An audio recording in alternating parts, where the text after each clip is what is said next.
So we begin part 3 of the Pharmacratic Inquisition, and now that we are armed with sun worship and plant worship, we can really begin to understand climbing the ladder to the heavens and accessing the heavens, or this ecstatic state. Lots of mythologies and traditions teach that our God, our deity, is born of a virgin, and there are 5 virgins that we know of now, and we're going to go through these. Mary is a virgin. She was Jesus is born of the Virgin Mary. And artwork depicts this without the text. We see that Mary is a young girl here, and Joseph is an old man with a gray beard. So why would this young girl be having relations with this old man? So the artwork itself shows that Jesus is born of a virgin. So this is one of the virgins that we know of, a person who has yet to have sexual intercourse. The second type of virgin that we find in ancient mythology and in the Bible is the scarab beetle. And the scarab beetle was considered a virgin because in ancient times they didn't realize that the beetle mated before it climbed into the cow dung, and 1,000 or thousands of beetles ran out of it. So the scarab beetle was considered created by immaculate conception. Here's another image of the scarab beetle with the sun disk up above, showing the virgin representation. Also notice the feathers, or the wings here. That's very important symbology. The next type of virgin that we have is that of the pearl. And the pearl was considered immaculate conception because they thought it was God's semen that had been trapped in an oyster shell and had formed. So the pearl was very synonymous with the entire concept of the virgin. Up above Mary's head on the right, we see the shell, and so this is showing God's semen in the shell up above Mary's head. The entire story is told in that picture. So in this representation, the shell is the virgin, and the pearl is the newborn, born from nothing. Also, the shell represents, over here we see that the shell is also the sun here with the rays of light coming out. The shell with the rays of light coming out.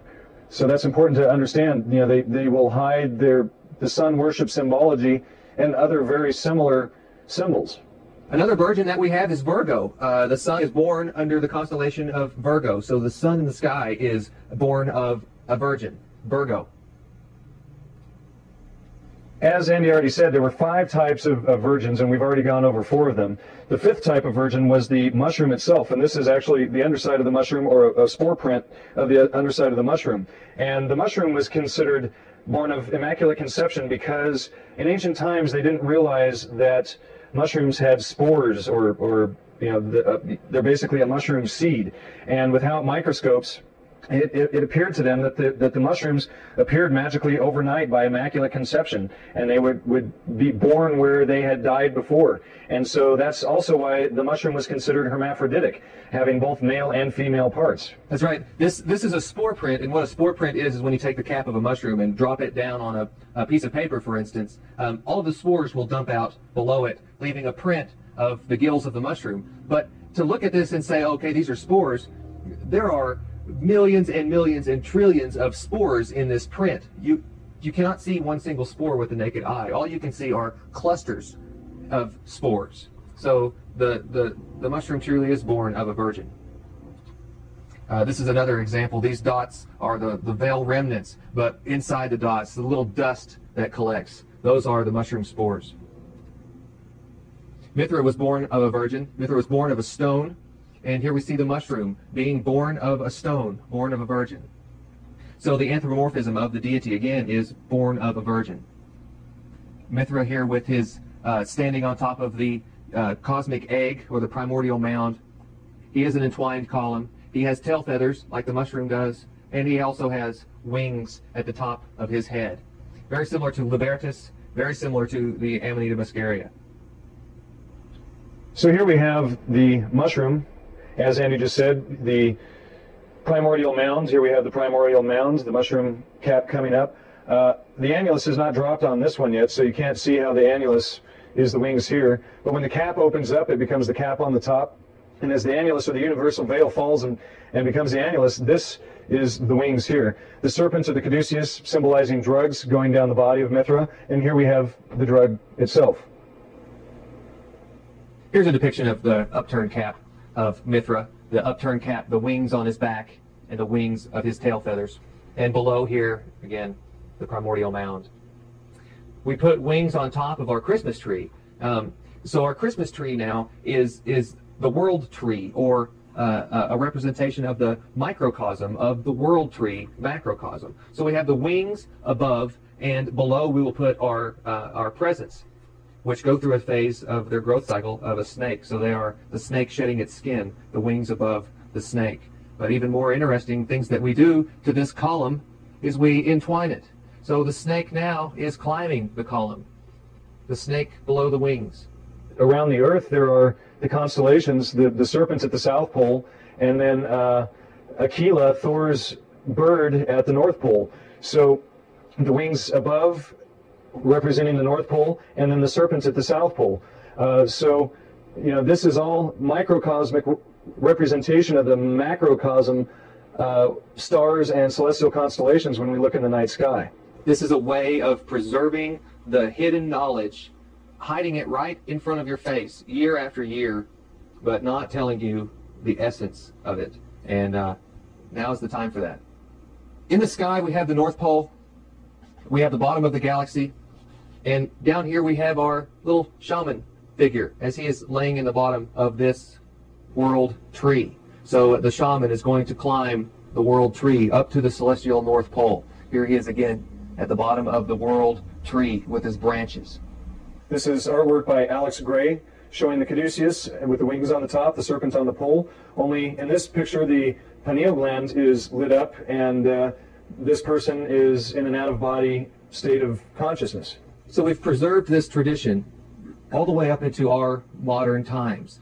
Santa Claus, the shaman, bringing us the presents that grow magically overnight underneath the pine tree, underneath this world tree, the entwined column, the caduceus itself.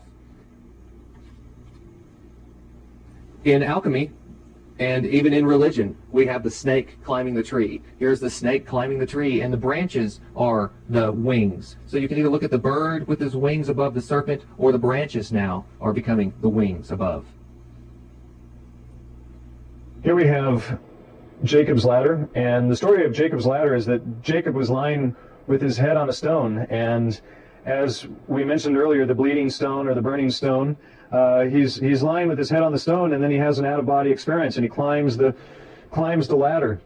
Fulcanelli is where we pulled this picture from, The Mysteries of the Cathedrals. Fulcanelli was a master alchemist who wrote the book The Mystery of the Cathedrals and dropped out of society, and nobody knows much more about him. But he was a master alchemist, and in this book he takes you through Notre Dame and shows you the cathedrals and the mysteries within them. And this is just one of many pictures in that book. So we climb this ladder to the heavens. We, as the people on the lower realm, climb the heavenly ladder up to the celestial deity, the Trinity. This is very likely the 7 known planets, as well as the 12 celestial constellations, and then the God or Jesus figure at the top. There are lots of ladders in mythology, religion, alchemy, all of this with heaven above and hell below. Even in Masonry we have ladders. Climbing the ladder, having the key, climbing the ladder to the heavens with the keys of enlightenment. Jack climbs a ladder to the heavens. And in the story, he climbs this entwined ladder to the heavens and steals from the gods the golden eggs of alchemy, the eggs in the basket, the amanita.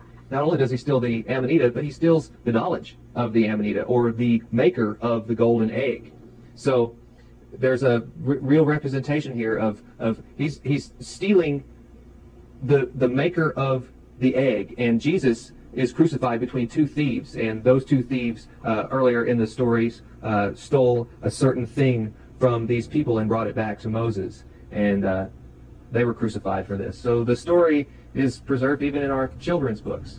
We climb the world tree, or we climb the ladder into the heavens to sit at the right hand of God. This is where we climb to have access to Jesus.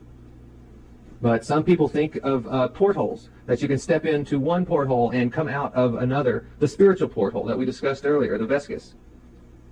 So in lots of artwork we see Jesus holding open this porthole and speaking his truths or inviting you to come along. Once again, we have the Vesica Pisces here with God in the middle. Down below, we have what's very interesting. We have an angel with their wings spread. And if you notice the shape of the angel, it's very much the mushroom itself with the wings represent, or the feathers representing the gills of the mushroom. These are peacock feathers, complete with spots. Climbing the ladder to the heavens. And what does this symbol make of the angel climbing the ladder? With the caduceus. Not only the caduceus, but we can see the stem and then the cap of the mushroom here as well. So here we have an old painting of Adam and Eve in the Garden of Eden. And if we look on the right here, we see the serpent or the caduceus wrapped around the tree. Now, the caduceus, as we mentioned today, is the symbol of drugs, just like it was 5,000 or 10,000 years ago. So the serpent is giving Adam and Eve something, or the caduceus, the symbol of drugs, is giving Adam and Eve something.